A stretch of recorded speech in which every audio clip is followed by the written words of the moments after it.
एक मित्र ने प्रश्न पूछा है कि बुद्ध ने 5 स्कंद बताए, 5 उपादान स्कंद। इन स्कंदों को हम गहरे में नहीं समझ पाते और इन स्कंदों को नहीं समझने की वजह से हम विपश्यना नहीं कर पाते। क्या विपश्यना करने के लिए हमें पहले इन स्कंदों का ज्ञान होना चाहिए? हाँ, ज्ञान होना चाहिए, क्योंकि हमारा पूरा निर्माण, हम जो भी हैं, वह इन पंच स्कंद के कारण ही है। और इन पंच स्कंदों को नहीं समझने की वजह से भ्रांति हो जाती है। हम विपश्यना करना चाहते हैं, ध्यान करना चाहते हैं, हम धार्मिक होना चाहते हैं, आध्यात्मिक होना चाहते हैं, धम्म के मार्ग पर आगे बढ़ना चाहते हैं, निर्वाण और सत्य तक पहुंचना चाहते हैं, लेकिन हम बेसिक तो नहीं जानते, हम अपने आधार को तो नहीं जानते। और जब तक हम अपनी उस नींव को नहीं पहचानेंगे, उस आधार को नहीं पहचानेंगे जहाँ हम बने हुए हैं, जिस पर हम टिके हुए हैं, जो सारा कृत्य चल रहा है, जो जीवन की पूरी लीला चल रही है, वह तो यहीं चल रही है और हम इससे अनभिज्ञ हैं। लेकिन दावा हमारा है कि हम सब जानते हैं। अगर किसी को पूछो कि क्या आप अपने शरीर को जानते हैं, तो वो कहेगा हाँ, क्यों नहीं जानते। शरीर यानी रूप, वो शरीर के बारे में पूरी व्याख्या कर देगा। और अगर किसी को पूछो कि क्या आप अपने सेंसेशंस को, अपनी वेदनाओं को, अपने इमोशंस को जानते हैं, तो वो कहेगा हाँ, मैं बहुत इमोशनल हूँ, या मैं इमोशनल बिल्कुल भी नहीं होता हूँ, या मैं बहुत हार्ड हूँ, मैं, या कहेगा मैं ब्रोकन हार्ट हूँ, या मैं कहेगा मैं लविंग हूँ। लेकिन आदमी जानता कुछ भी नहीं है, क्योंकि यह तो जाना ही तब जा सकता है जब मनुष्य अपने को इस जानने में वक्त दे, नहीं तो नहीं जाना जा सकता। क्योंकि मनुष्य की सबसे बड़ी मजबूरी कह लो, या मनुष्य का जीवन जीने का तरीका कह लो, या इस संसार में जो गतिविधियां जिस तरह से होती हैं वो कह लो, वो उसमें ट्रैप हो ही जाता है। आंख खुलती है, वो बाहर ही देखता है। अब संसार इसी तरह से बना हुआ है, बाहर देखता है तो अपने से दूर होता चला जाता है।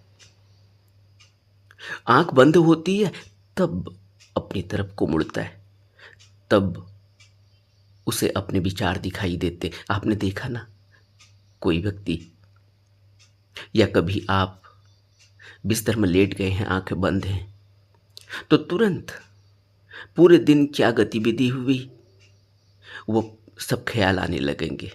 किस आदमी ने क्या कहा, क्या नहीं हुआ, मैं रास्ते में चला, वहाँ क्या दिखा, क्या नहीं दिखा, जो जो भी गतिविधियाँ कहीं रजिस्टर्ड हुई हैं माइंड में, वो एक लेयर सामने आ जाती है। आंख बंद कर दी, क्या हुआ, इससे क्या पता चला कि अब आंख बाहर नहीं देख रही, अब आंख वह देख रही है अंदर की तरफ।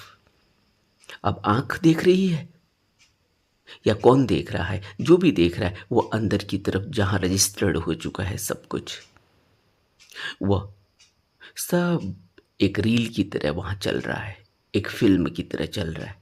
इससे क्या पता चलता है? इससे यह पता चलता है कि जो बाहर की दुनिया दिखाई दे रही है, इसी तरह से एक अंदर की दुनिया भी है। जहाँ बाहर का तो सब कुछ होता ही है, लेकिन अंदर का भी उससे कहीं ज़्यादा है। अब अंदर का उससे कहीं ज़्यादा है कैसे पता चलता है? अभी एक मित्र ने प्रश्न पूछा था। वो कहते हैं कि मुझे 2 दिनों से ऐसे सपने आ रहे हैं जिनकी वजह से मैं परेशान हो गया हूँ। अभी मैंने उनके उस प्रश्न पर कोई जवाब दिया नहीं। इससे क्या पता चलता है? इससे पता चलता है कि अंदर कुछ रजिस्टर्ड है। और हम यह सभी जानते हैं कि संस्कारों से आदमी की उत्पत्ति होती है। बुद्ध कहते हैं यह मन दोबारा पैदा हो जाता है, यह संस्कारों से फिर एक नया जन्म हो जाता है। लेकिन न तो हमें वो जन्म होता हुआ दिखाई देता, न हमें वह की संस्कारों की वह गहराई दिखाई देती। हालांकि अब जब मैं कह रहा हूं कि आंख बंद करके आपको अपने पूरे दिन का क्रियाकलाप आपके आंखों के सामने एक रील की तरह, एक फिल्म की तरह चलने लगता है, तो इससे पता चलता है कि संस्कार लगा है। हम उसे कहते हैं मेमोरी है। हम उससे कहते हैं कि यह तो मेरा सबकॉन्शियस माइंड है। जो कुछ भी हो, सबकॉन्शियस कह लो, मेमोरी कह लो, स्टोर कह लो, माइंड कह लो, जो कुछ भी कह लो, लेकिन कहीं कुछ रजिस्टर्ड तो हुआ है। तो इससे क्या पता चलता है? इससे यह पता चलता है कि सब कुछ रजिस्टर्ड होता है। और मनोवैज्ञानिक तो यहाँ तक कहते हैं कि तुम देखो या न देखो, तुम्हारे वो नॉलेज में हो या न हो, अगर तुम रास्ते से गुजर रहे हो तो तुम एक मास्टर फिल्म की तरह सब कुछ रिकॉर्ड हो रहा है अंदर। और ये कैसे पता चलता है? तुम रास्ते से गुजर रहे हो कभी, और कभी नोटिस किया भी होगा, उसी रास्ते से गुजर रहे हो रोज, तुम्हें पता भी नहीं चलता कि तुम जानबूझकर सब कुछ चीज़ों को ध्यान करते हुए, ध्यान में लाते हुए नहीं चल रहे हो, लेकिन फिर भी तुम्हें पता चलता है कि अच्छा अब मैं यहाँ पर हूँ, यहाँ पर यह घर जो है ये फलाने आदमी का होगा। अच्छा मैं यहाँ पहुँच गया हूँ, अब वो पेड़ आने वाला है। अब मैं यहाँ पहुँच गया हूँ, अच्छा वो ट्रांसफार्मर आने वाला होगा। अब मैं यहाँ पहुँच गया हूँ, इसका मतलब यह है कि स्टेशन अब मात्र इतना दूर है। अंदर एक कॉम्पास हमको डायरेक्शन दे रहा होता है, सब कुछ रजिस्टर्ड भी कर रहा होता है। लेकिन यह चीज़ें हम पूरी ज़िंदगी जी लेते, हमें कभी ये बातें हम इन पर विचार ही नहीं कर पाए, क्योंकि हमने इनको इतने गहरे में समझा ही नहीं, इनको जानने की ज़रूरत ही नहीं समझी। इसीलिए तो बुद्ध को मनोवैज्ञानिक कहा गया, क्योंकि बुद्ध कहते हैं कि तुम बने हुए हो इन 5 स्कंदों से, लेकिन हमें तो कुछ भी पता नहीं। और बुद्ध तो यहाँ भी कहते हैं, यहाँ तक कहते हैं कि ये जो 5 स्कंदे हैं, ऐसा नहीं है कि ये इतने ही हैं। यह 5 स्कंदों के बाद तुम फिर 5 स्कंद बना लेते हो। ये बड़ी गहरी बात है कि 5 स्कंदों में जब कोई व्यक्ति आसक्त हो जाता है तो फिर नए 5 स्कंद बन जाते हैं। लेकिन हम समझ भी नहीं पाते इस बात को कि कैसे होता होगा यह। जरा सोचो, तुमने चेहरे पर अपना चेहरा शीशे में देखा और देखा कि कहीं कोई डार्क सर्कल, कहीं कुछ डार्कनेस आंखों के नीचे आ गई है। अब तुरंत क्या होगा? मन में एक भाव जगेगा कि इसको दूर करने के लिए पहला तरीका तो यह है कि यह क्रीम लगाई जाए। दूसरा तरीका यह है कि कुछ घरेलू नुस्खे मैंने सुने पड़े थे, कुछ मुझे याद हैं, उस आदमी ने ऐसा किया था तो वो ठीक हो गया, उसने ऐसा किया था तो वो ठीक हो गया। आजकल एक नई क्रीम मार्केट में आई है, न जाने कितनी बातें, जितनी भी नॉलेज है सब सामने आ जाएगी, कहाँ से आ रही है। और उसके बाद तुम अप्लाई करना शुरू करते हो। अब क्या हुआ? अब एक रूप एक रूप था, एक नया रूप तुमने उसमें अपनी इमेजिनेशन में आपने बनाया कि अब ये अगर झाइयाँ या ये डार्क सर्कल निकल गए तो तब कैसे होगा, तब कैसा दिखेगा, और तुमने वो अप्लाई करना शुरू कर दिया। तो रूप इस तरह से बदलता है। आपने कोई आदमी देखा रास्ते में चलता हुआ, उसके बाल देखे, आपने कहा कि ओह, ऐसे ही बाल तो मैं चाहता था, इसने क्या किया होगा। अगर तुम ज़्यादा ही बोल्ड हुए तो तुम उससे पूछ भी लोगे कि तुम्हारे ये बाल इतने अच्छे कैसे हैं, तुम क्या करते हो, कैसे इनको मेंटेन करते हो। और अगर तुम इतने बोल्ड नहीं हुए कि पूछ पाए तो तुम फिर गूगल में जाके सर्च करने लगोगे, नहीं तो ब्यूटी पार्लर के पास जाकर उससे कहोगे कि मुझे ऐसा चाहिए। एक और रूप तैयार होने लगा है।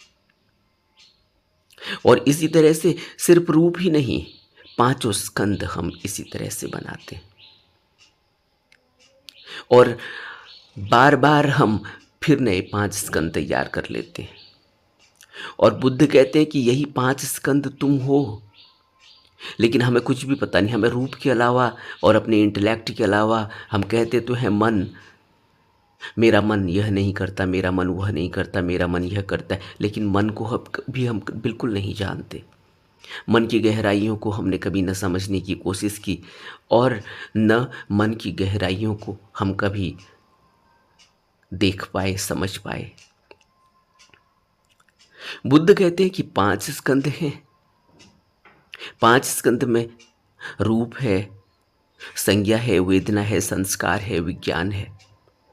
अब यह जो 5 स्कंद हैं, जो 5 तरीके से हम बनते हैं, जो हमारे 5 लेयर्स हैं कह लो, इन 5 लेयर्स में हम क्या जानते हैं? सिर्फ अपने रूप को जानते हैं, शरीर को।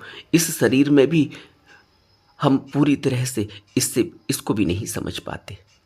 और इसीलिए बुद्ध कहते हैं तुम कायानुपश्यना के जरिए अपने शरीर को तो देखो, तो तब तुम्हें उस शरीर में संवेदनाओं का पता चलेगा, तुम्हें वेदनाएं भी दिखाई महसूस होने लगेंगी। जबकि वेदनाएं शरीर में स्थूल नहीं है, लेकिन स्थूल महसूस होती है, सूक्ष्म भी महसूस होती है। लेकिन वेदनाएं कहाँ हैं? वेदनाओं को बुद्ध दूसरे हिस्से में देखते हैं।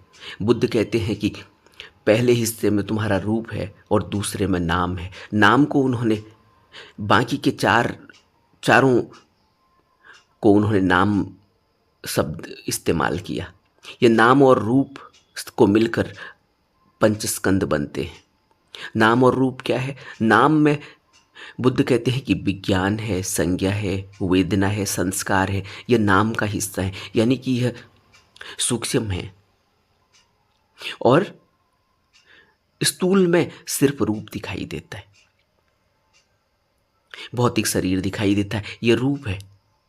और इसके अलावा विज्ञान, संज्ञा, वेदना और संस्कार, ये 4 स्कंद जो हैं ये मनस में है, आंतरिक बात है।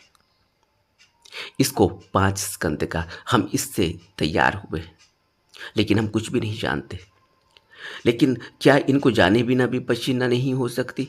जब हम विपश्यना करेंगे तब हम इनको अंदर की तरफ से जानेंगे। लेकिन विपश्यना की शुरुआत जब हम करते हैं तो क्योंकि हमें इनका बाहरी ज्ञान भी नहीं होता, इसलिए हमें यह बात समझ में ही नहीं आती कि क्यों ऐसा होता है। कि जैसे अभी एक मित्र ने प्रश्न पूछा है कि मैं शिविर में गया,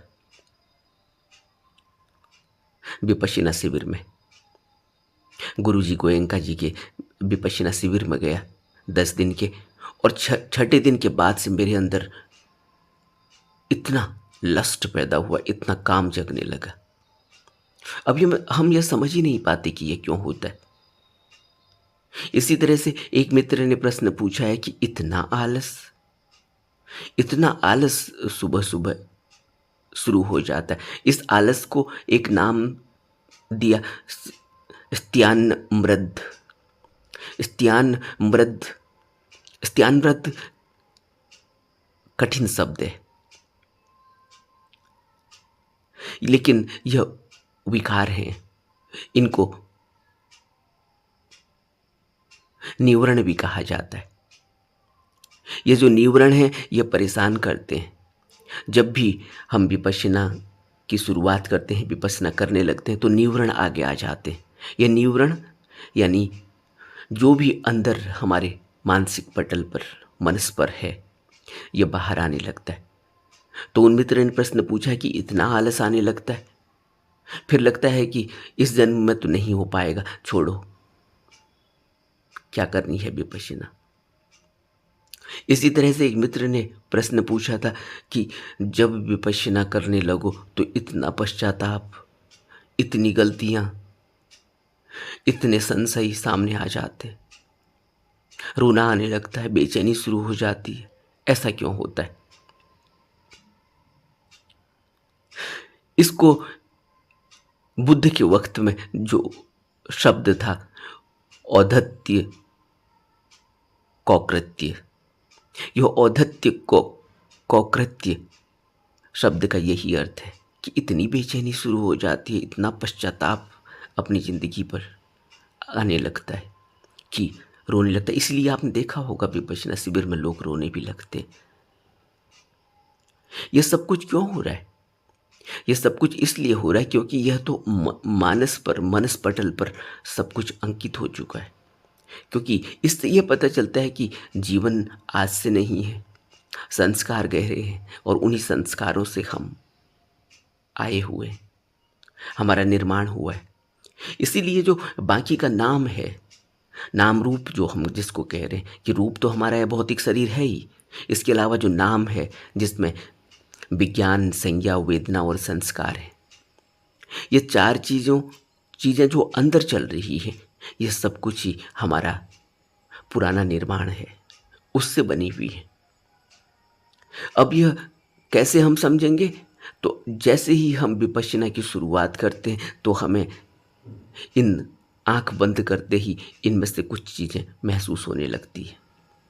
जैसे जानते हम हैं, ऐसा नहीं है कि हम नहीं जानते, लेकिन कभी हमने अपने आंतरिक पटल पर इनको समझने की कोशिश नहीं की। महसूस तो होता है, संज्ञा क्या है? आपने देखा ना, आप सोए हुए हैं अपने बिस्तर पर, कहीं लाइट जली है घर के अंदर, कहीं कोई बटन ऑन हुआ, खट हुई, संज्ञा, आपके अंदर एक बात पक्की हो गई कि कोई उठ गया है। कौन उठा, घर में कौन था?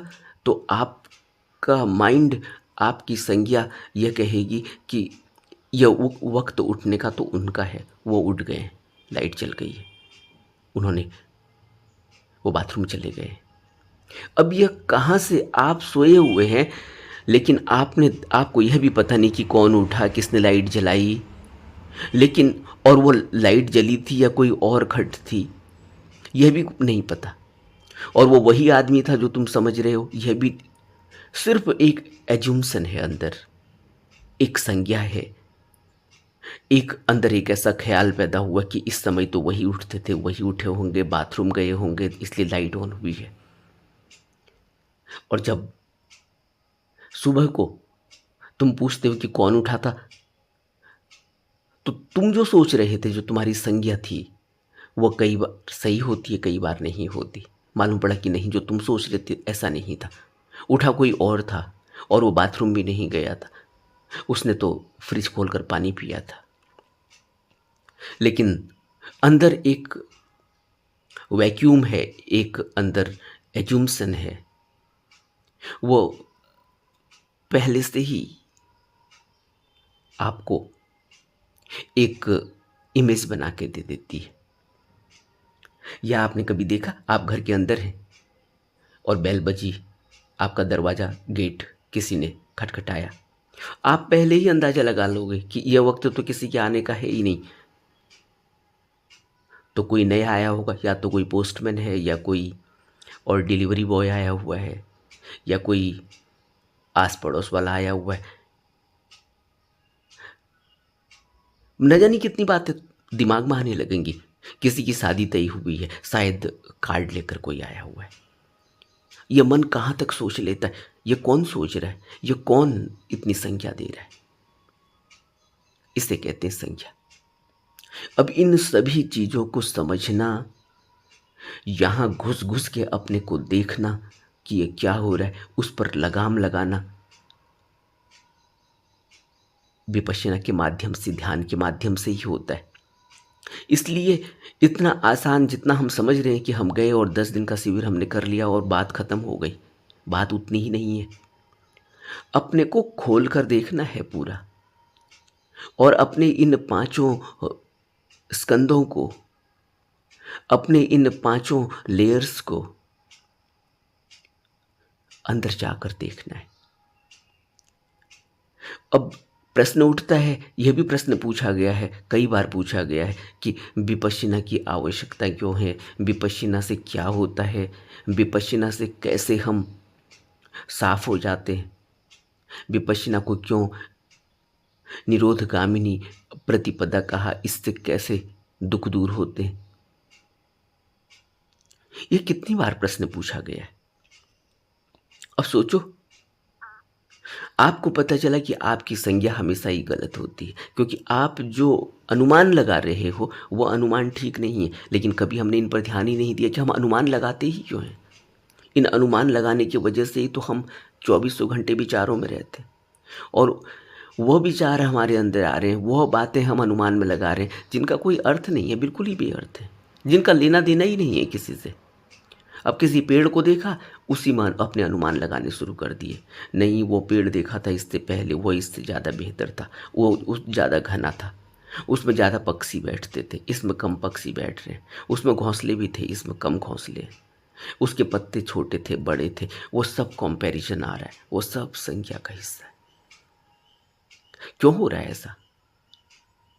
और तुरंत वेदना उठने लगेगी, वहां दिख गया कोई पेड़ में सांप, तुरंत धक धक धक धक धक धक बढ़ने लगेगी। अब गिरा, सर पर गिरेगा, भागो।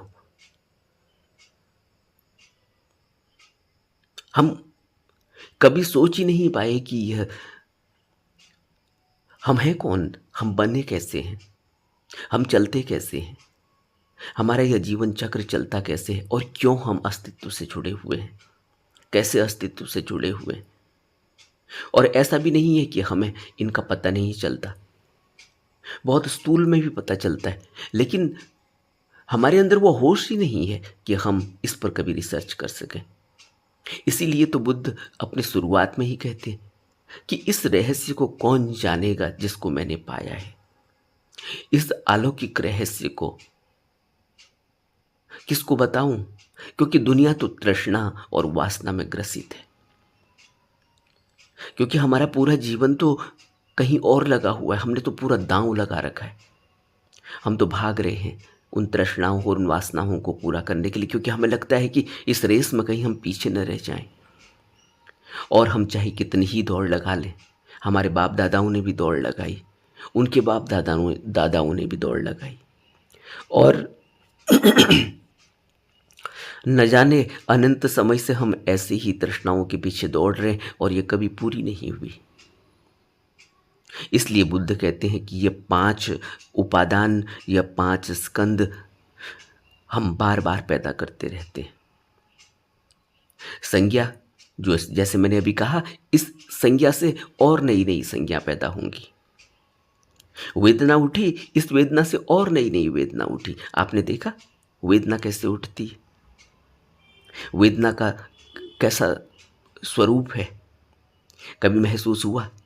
वेदना उठती है जब हम कोई वस्तु देखते हैं, कोई रूप देखते हैं, एकदम वेदना उठती है। डर भी उठता है तब भी वेदना उठेगी, अगर सुख भी उठा है तब भी वेदना उठेगी, और वो वेदना शरीर में उस भाग पर असर करेगी जो इंद्रिय का, जिस इंद्रिय पर उसका प्रभाव पड़ना है, वहां वो असर करेगी। डर लगा, पूरे शरीर में अब कष्ट हो जाएगा, लगा कि अब कोई काटेगा, सांप दिखाई दिया, छिपकली दिखाई दी, पूरे शरीर में रोंगटे खड़े हो जाएंगे, पसीना पसीना होने लगेगा। और संस्कार कैसे बन रहा है? हम चल रहे हैं रास्ते से, किसी की तरफ हमने नजर डाल दी, उसको ध्यान से देख लिया, संस्कार बन गया। और अगर हमने नजर नहीं डाली, हम चलते रहे, तब भी संस्कार बन रहा है, लेकिन हल्का बन रहा है। वो हल्का संस्कार भी असर दिखाता है। जानते हैं कैसे दिखाता है? जहां आपने ध्यान नहीं दिया, वह संस्कार भी कैसे असर करता है। आप रास्ते पर जा रहे हैं, उस रास्ते पर आप चल रहे हैं लेकिन ध्यान नहीं दे रहे। आपने ध्यान नहीं दिया है भला, लेकिन उसके बावजूद भी आपके अंदर वो रिकॉर्ड हो गया। और जब आप दूसरी बार उस रास्ते पर चलते हैं तो आप कहते हैं कि मुझे ये पता ही है, संस्कार लग गया है, अननोविंगली लग गया है। और यह संस्कार अब अंदर पटल पर स्थापित हो गया है। और जब भी आपसे कोई पूछेगा, आप कहोगे हाँ मुझे पता है, मैं उस रास्ते पर गया वो, जबकि आपने उसको बहुत ज़्यादा उस रास्ते की गहराइयों को रुक कर जान कर नहीं देखा, लेकिन उसके बावजूद भी आप कहते हैं कि मैं उस तरफ से गुजरा था, मुझे पता है उस रास्ता। और वहीं संस्कार गहरे में लगता है जब हम उसको ध्यान से देखते हैं। वहाँ कई सारे पेड़ हैं, लेकिन आप पेड़ों को ध्यान से देखते हैं कि कौन सा जामुन का पेड़ है, कौन सा आम का पेड़ है, कौन सा बरगद का पेड़ है, कौन सा कितना घना है, किस पर आपने पंच कोयल को बोलते हुए सुना था, वो रजिस्टर्ड हो गया। क्यों? क्योंकि आपने नोविंगली जानकर गहरे में ध्यान में उस रास्ते से जाते हुए वो सब देखा है। अब जब भी उस रास्ते से गुजरेंगे, तब वो कोयल की याद तुम्हें आने लगी कि उस पेड़ में कोयल बोली थी, मैंने ध्यान से ऊपर देखा था तो मुझे वो कोयल दिखाई दी थी वहां। वो संस्कार गहरा लग गया है। इस तरह से संस्कार लगते हैं। और हम पूरी जिंदगी, क्योंकि हमें कुछ होश ही नहीं है, कुछ पता ही नहीं है, इनके परिणामों को हम जानते नहीं, तो हम इन पर कभी काम ही नहीं कर पाते कि कैसे यह सफाई होगी। शरीर की सफाई तो हम कर लेते हैं, लेकिन बुद्ध कहते हैं कि आहार इतना ही नहीं है कि आपने शरीर को जीवित रहने के लिए कुछ ग्रास खा लिए, कुछ स्थूल भोजन कर लिया। शारीरिक आहार ही आहार नहीं है, मन का भी आहार है। और मन का आहार यही है कि हम आंखों से क्या देखते हैं वो अंदर रजिस्टर्ड हो रहा है। अब हम क्या देख रहे हैं? कुछ और प्रश्न आए, उन प्रश्नों में यह पूछा गया कि हमें पॉर्न देखने की आदत है। कुछ और प्रश्न आए कि हमें कुछ और ऐसी आदतें हैं। ये क्या हैं? ये आदतें क्यों लगी? क्योंकि हम कभी देख ही नहीं पाए कि क्या रजिस्टर्ड हो रहा है और उसके प्रभाव क्या आ रहे हैं। प्रभाव आएंगे और रास्ते में चलते चलते, और ये हमेशा ही आपके पास ऑप्शन रहता है। रास्ते में चलते चलते कहीं लड़ाई हो रही है, आप जाके खड़े हो गए। ये बात क्या बताती है? ये बात ये बताती है कि वो संस्कार अंदर लगा हुआ है, वो और गहरा होने लगा है, अब मजा आने लगा है वो लड़ाई को देखने में। इससे यह पता चलता है। और आप रास्ते से जा रहे हैं, आपने देख रहे हैं कि लड़ाई हो रही है, लेकिन आपका कोई लेना देना नहीं, आप वहां से निकल गए। आपका संस्कार लगा तो सही, लेकिन हल्का लगा, क्योंकि आपने उसमें अपनी तरफ से उसमें कोई ध्यान डाला ही नहीं। और वो हल्का संस्कार मिट भी जाएगा, लेकिन एक गहरा संस्कार फिर और गहरा होता चला जाएगा। क्योंकि जब भी कहीं लड़ाई होगी, फिर मन कहेगा चलो यार उस दिन तो देखा था, आज और देख लो, उस दिन तो बड़ा मजा आया।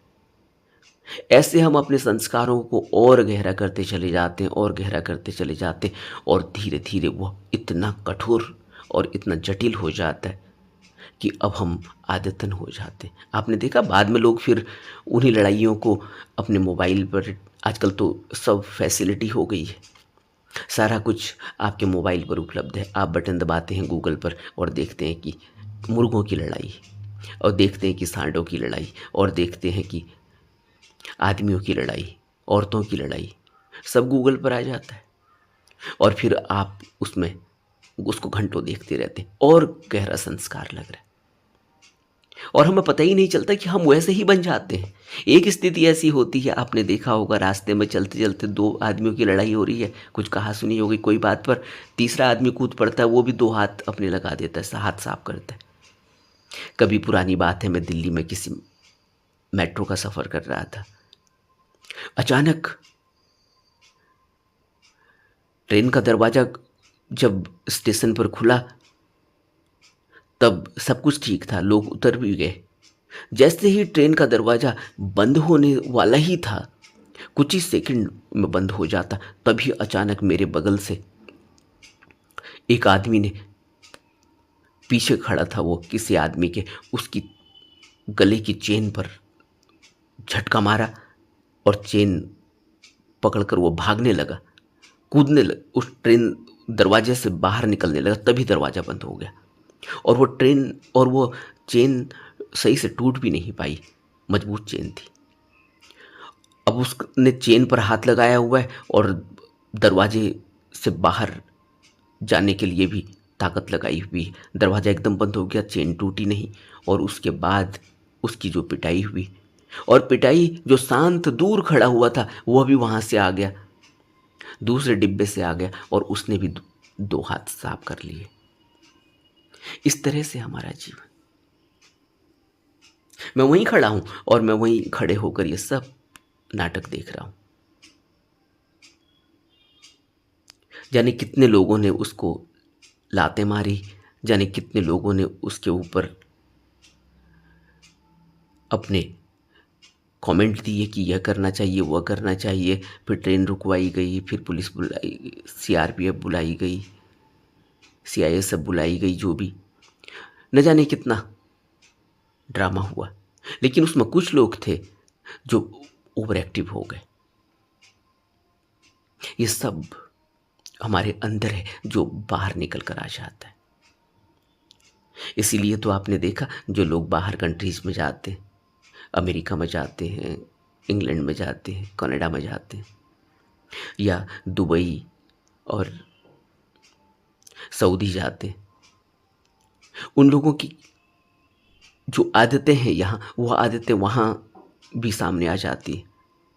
और जब सामने आ जाती हैं, वहाँ रिस्ट्रिक्शंस हैं और रिस्ट्रिक्शंस होने की वजह से फिर दिक्कत होती है। दिक्कत यह होती है कि वह चीज़ जो नहीं करनी है वो कर बैठते हैं, आदतन कर बैठते हैं और फिर परेशानी हो जाती है। और उस परेशानी का परिणाम क्या होता है? परिणाम यह होता है कि उनको फिर पेनल्टी या दंड भुगतना पड़ता है। तो ये सभी चीज़ें हम देखते हैं। ये सब क्या है? ये सब वेदनाएं हैं, यह सब संस्कार है, यह सब संज्ञा है, यह सब अंदर लगा हुआ है और वही सामने आ जाता है। और जब सामने आ जाता है तो फिर उसके परिणाम भुगतने होते, क्योंकि हमने कभी उसकी कल्पना ही नहीं की थी। इस तरह से हमें भुगतना होता है और फिर हम नया पैदा कर लेते हैं, क्योंकि ये जड़ें गहरी हो जाती हैं। फिर इनसे और विचार निकलते हैं और विचार से फिर और विचार निकलते हैं और इसी तरह से विचार निकलते चले जाते हैं। और एक स्थिति ऐसी होती है कि हम सोचते हैं कि हमें बहुत ज्ञान हो गया, क्योंकि हमें बहुत ज़्यादा एक्सपीरियंस है इन सब चीज़ों का, और इस एक्सपीरियंस को हम फिर शेयर करना चाहते हैं। इस एक्सपीरियंस की वजह से फिर हम कहते हैं कि देखो, इतने विचारों से और इतने विचार निकलने लगे और यह और गहरा होता चला जाता है। लेकिन हकीकत क्या है? हकीकत तो विपश्यना करने से पता चलता है कि हमने कितना बड़ा जाल पैदा कर दिया, कितना बड़ा जाल बना दिया है, बुन दिया है, और हम इस जाल से फिर बाहर नहीं निकल पाते। इसलिए विपश्यना से हम यह सब देखते हैं, इसको महसूस करते हैं, इसको मिटाते हैं। और मिटाने के लिए बुद्ध ने पहले ही हमें 4 स्मृति प्रस्थान दिए। सतिपट्ठान सूत्र में हमें 4 स्मृति प्रस्थान दिए कि जब तुम स्मृति अपनी जगाओ तो कायानुपश्यना से सबसे पहले अपनी काया को तो देखो ध्यान से, फिर काया से फिर अपनी वेदनाओं को देखो, वेदनानुपश्यना करो, इन वेदनाओं से हमें पता चलेगा कि ये वेदनाएं कैसे उठ रही हैं, ये वेदनाएं कहाँ प्रभाव डाल रही हैं शरीर पर, कहाँ मनस पर प्रभाव पड़ रहा है, इन वेदनाओं का मूल क्या है, ये वेदनाएं कैसे उपजती हैं, कैसे व्यय हो रही हैं। इनकी हकीकत कुछ भी नहीं है, लेकिन इन वेदनाओं से जो हम कृत्य कर जाते हैं वो फिर हमें यहाँ गहरे में फंसा देते हैं। इसलिए वेदनाओं को देखते रहो, इनके उदय व्यय को देखते रहो, तो यह फिर मार नहीं कर पाते, फिर यह हमें यहाँ फंसा नहीं पाते, फिर यह हमसे कर्म नहीं करवा पाते। इसलिए चार स्मृति प्रस्थान विपश्यना के बहुत महत्वपूर्ण है। इसी तरह से हम अपने चित्त को देखते हैं, चित्त में क्या लगा है, चित्त में क्या उठा है, ये विचार कहाँ से उठे, ये भाव कहाँ से उठे, ये धर्म चित्त पर जो लगे हैं, इनको चित्तानुपश्यना में देखते। तब जो चित्त से वेदनाएं उठती हैं उन वेदनाओं को देखते। वेदना तो सब में उठती हैं, शरीर में भी वेदना उठेगी, चित्त में कुछ होगा तब भी वेदना उठेगी, धर्म को देखेंगे, धर्मानुपश्यना करेंगे तब भी वेदनाएं उठेंगी, आदतें दिखाई देंगी। यह सब एक पूरा गहरा रहस्य है। इसीलिए तो बुद्ध कहते हैं कि कौन समझेगा इस अलौकिक रहस्य को। मैंने जो जाना है उस रहस्य को जानने के लिए तो यहाँ मुझे कोई दिखाई नहीं देता, क्योंकि हर व्यक्ति तो तृष्णा और वासना से ग्रसित है, दौड़ लगा रहा है वासना के लिए। इसलिए कोई सौभाग्यशाली, कोई भाग्यशाली व्यक्ति कभी विपश्यना के बारे में सोचता है, विपश्यना करने के लिए जाता है, विपश्यना को अपने जीवन का आधार बनाता है, तब वह अपने को समझ पाता है, वो जो पूरा है उसको समझ पाता है। अभी तो हम सोच रहे हैं हम शरीर हैं, हम मन हैं, ना हम मन को जानते ना हम शरीर को जानते, क्या है हमारी हकीकत। और ऐसे ही आकर हमें ऐसे ही विदा हो जाते, कभी नहीं समझ पाते। तो पंचस्कंद को जानने के लिए विपश्यना करनी है, और विपश्यना करनी है तो पंचस्कंद को जाना चाहता है। लेकिन इसके लिए त्याग करना होगा, इसके लिए जीवन को लगाना होगा, इसके लिए अपने अंदर इतनी इच्छा शक्ति पैदा करनी होगी, इतना दृढ़ संकल्प पैदा करना होगा। बुद्ध की तरह, बुद्ध ने क्यों अपना इतना बड़ा उदाहरण दिया है। बुद्ध के पास तो सब कुछ था, उन्हें क्या ज़रूरत है इस अपनी संज्ञा को जानने का, उन्हें क्या ज़रूरत है अपनी वेदनाओं को जानने की। लेकिन बुद्ध ने सब कुछ होने के बाद भी उसको बिल्कुल ही व्यर्थ बता दिया और राजमहल छोड़कर चले गए, सिर्फ अपने को जानने के लिए, सिर्फ अपने इन 5 जिनसे वो 5 लेयर जिनसे वो बने हैं, इन 5 लेयर्स को समझने और जानने के लिए। और बाद में हमें ये पूरा विज्ञान दिया कि तुम इस तरह से बने हुए हो, इस तरह से अपने को जान सकते हो, समझ सकते हो, और इस तरह से मुक्त हो सकते हो इस कर्म और फल के नियम से, जिसको बुद्ध कहते हैं आर्य अष्टांगिक मार्ग है, जो दुख निरोधगामिनी प्रतिपदा है, जिससे इस भवचक्र से, भवबंधन से मुक्त होया जा सकता है। नमो बुद्धाय।